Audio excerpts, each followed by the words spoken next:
નમસ્કાર, શો ટાઈમમાં આપનું સ્વાગત છે.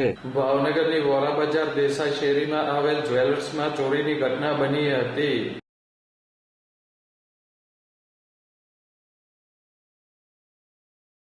ભાવનગરની વોરા બજાર દેસાઈ શેરીમાં આવેલ કૃષ્ણ ગોલ્ડ સિલ્વર નામની દુકાનને તસ્કરોએ નિશાન બનાવી હતી. અજાણ્યા તસ્કરોએ શટરનું તાળું તોડી દુકાનમાં પ્રવેશ કર્યો હતો અને ગલ્લામાં રાખેલી રોકડ રકમની ચોરી કરી ફરાર થઈ ગયા હતા.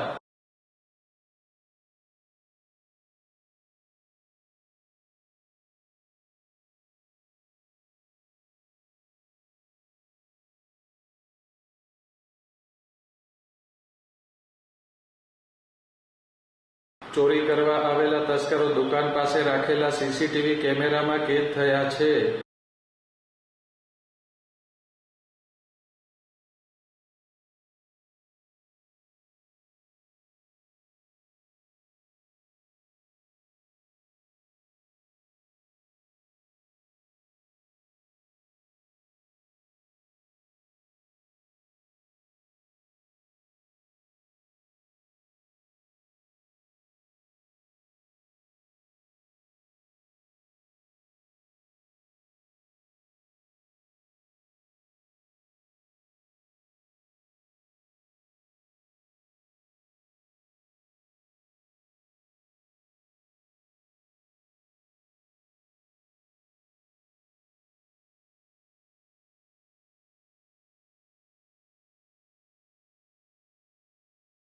ચોરીની આ ઘટના અંગે દુકાનના માલિકે પોલીસને જાણ કરતા પોલીસે તપાસ હાથ ધરી હતી.